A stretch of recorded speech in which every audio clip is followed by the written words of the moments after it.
very big thank you for joining us on the Value Chain TV News Update. My name is Chad Moses, and on the news update today we begin with stories on the minimum wage. The Nigerian Governors Forum, NGF, has emphasized the need for the government and organized labor to come up with a sustainable minimum wage in the ongoing negotiations. The NGF made the call in a communique issued at the end of its virtual meeting and signed by its chairman and Kwara State Governor, Abdul Rahman Abdul Razak. The body assured Labour of Governor's commitment to pay the workers an approved wage. However, the Nigeria Labour Congress and the Trade Union Congress warned the state governors against defaulting on the new minimum wage that would be approved during the ongoing negotiations. Some Nigerians have reacted to these developments. The report. Where the minimum wage have achieved because of the rate of things that we are passing through now. That thing is not easy, and Nigeria is going a lot of difficult things. Today, to buy anything, it's not easy to get it.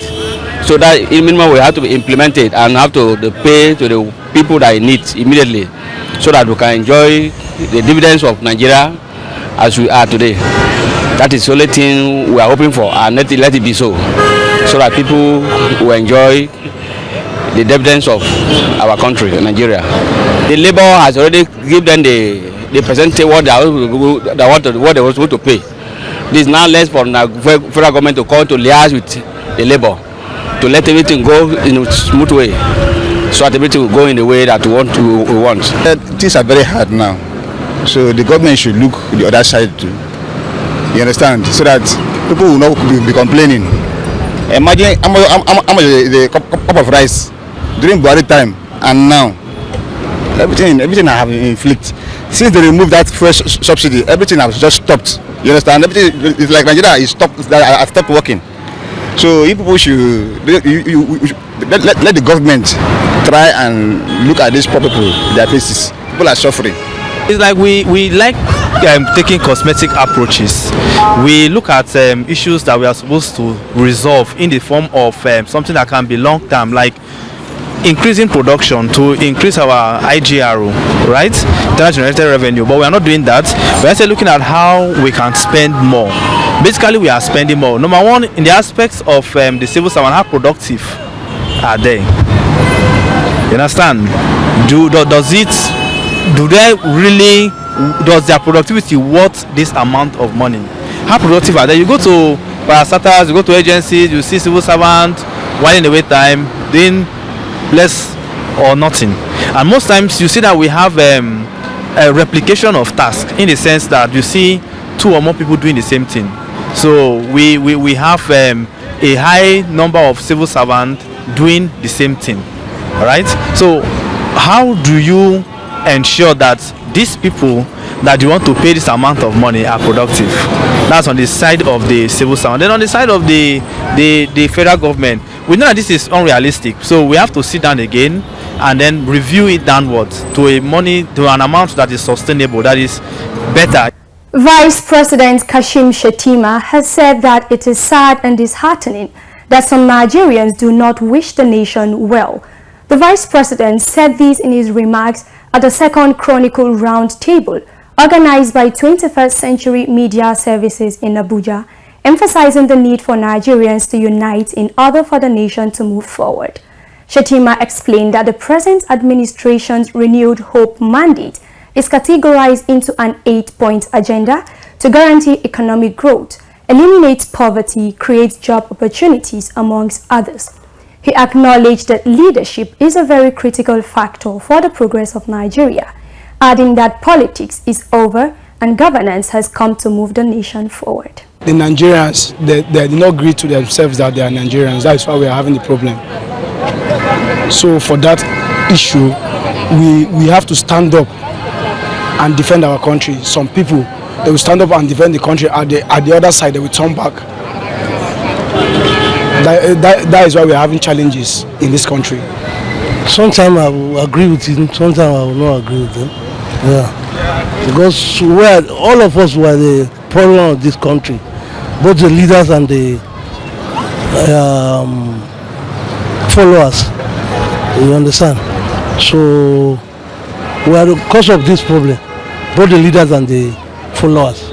Yeah, I think I heard the news this morning when he was saying we should not blame Buhari for this problem and we should not blame them themselves that is in Nigeria. I don't believe him.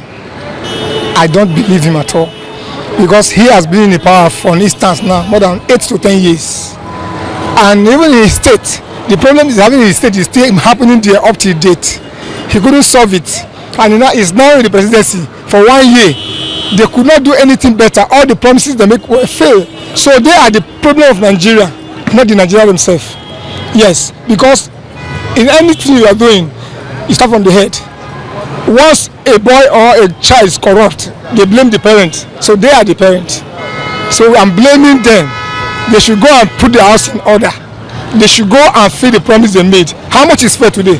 How much was fair before they came in? Vice President Kashim Shettima has said that President Bola Tinubu's administration inherited a dire situation when he took over power in 2023. Shettima stated this in Abuja when he hosted a delegation from the United Nations system in Nigeria on a courtesy visit.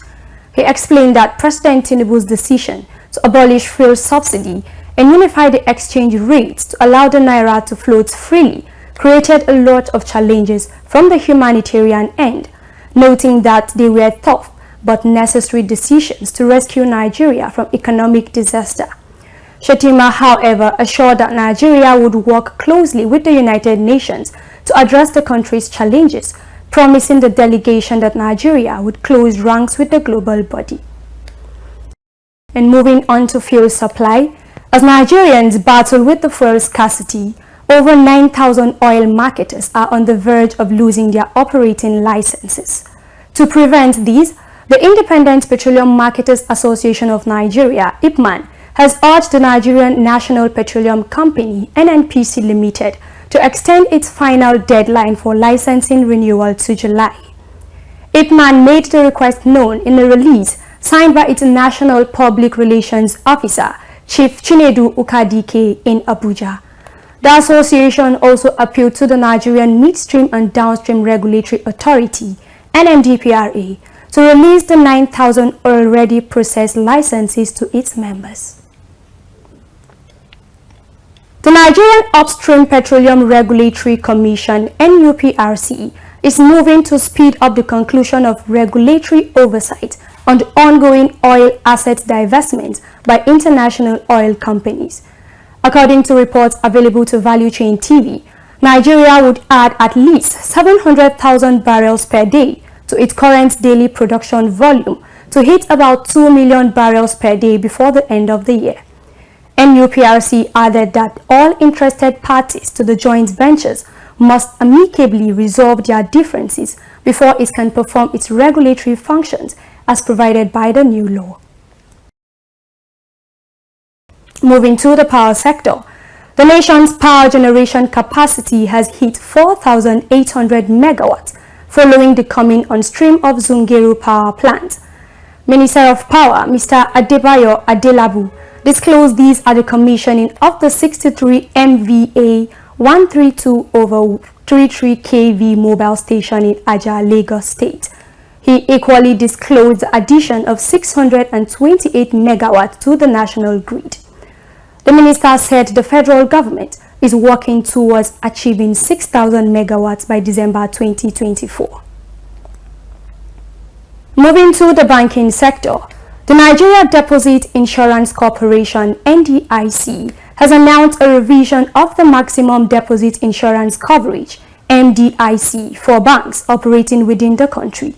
The new coverage benchmarks were revealed by the NDIC's Managing Director, Bello Hassan, at a media briefing held in Abuja. The MDIC for deposit money banks has been raised from 500,000 naira to 5 million naira for microfinance banks, from 200,000 naira to 2 million naira for primary mortgage banks, from 500,000 naira to 2 million naira, and for mobile money operators subscribers passed through from 500,000 naira to 5 million naira per subscriber. Hassan emphasized that the update aims to bolster depositor safety, public trust, the inclusivity of financial services, and the overall stability of the financial sector. Moving on to this week's news commentary, the ongoing debate surrounding Nigeria's minimum wage rate has once again come to the forefront, sparking a contentious dialogue between labor unions, government officials, and the general populace. The issue, which has been a recurrent point of contention, highlights the complex challenges faced by the country in balancing economic growth with equitable remuneration for its workforce. In this report, Adabi Ogwejofor shares some perspective to recent developments around the matter. The report. Nigeria has a government-mandated minimum wage, which ensures that no worker in Nigeria can be paid less than this mandatory minimum rate of pay. Employers in Nigeria who fail to pay the minimum wage may be subject to punishment by the government of the country. The minimum wage in Nigeria has been steady at 30,000 naira since 18th April 2019. In 2023, the government of Nigeria announced an additional 35,000 naira wage award for 6 months, starting from 1st September 2023. The total amount payable to a worker would be 65,000 naira per month. However, dwindling economy situations have caused an increase in cost of living, causing hardships on Nigerians. The recent proposal by the Nigerian Labour Congress to increase the minimum wage from its current rate of 30,000 naira to 56,000 naira has once again ignited a debate that cuts across various sectors of the economy. To commemorate the Workers' Day celebration, the federal government approved a 35% salary increment to civil servants, which was however rejected by the president of Nigeria Labour Congress, Joe Ajaero, who described it as mischievous. Proponents of the wage increase argue that it is a necessary step to uplift the standard of living for Nigerian workers, many of whom are struggling to make ends meet amid skyrocketing prices of essential goods and services. They argue that a higher minimum wage will not only improve the quality of life for workers, but also stimulate economic growth by boosting consumer spending. Economics analysts are also of the opinion that the new minimum wage rate proposal must be realistic and sustainable within the framework of prevailing economic indices. While others contend that a more gradual approach of increasing the minimum wage be followed, some say it should be made a priority.